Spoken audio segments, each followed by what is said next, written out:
Ministra e Zhvillimit Urban Glatina Gjermeni ka inspektuar në bashkitë e minoritetit Maqedonas të Pustecit dhe atë të Korçës zbatimin e projekteve në infrastrukturë të financuar nga Fondi i Zhvillimit të Rajoneve.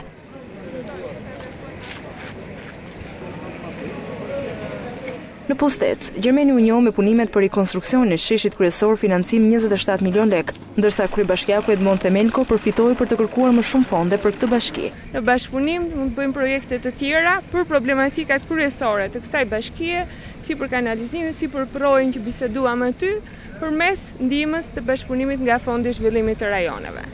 Mendoj që kjo bashki është e bekuar nga Zoti për bukuritë dhe potencialet natyrore që ka.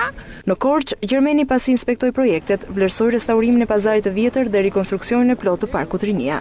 Them që është një vend që jo vetëm thjesht vinë të gjithë qytetarët e Korçës që e frekuentojnë, por edhe për turistët vendas apo të huaj.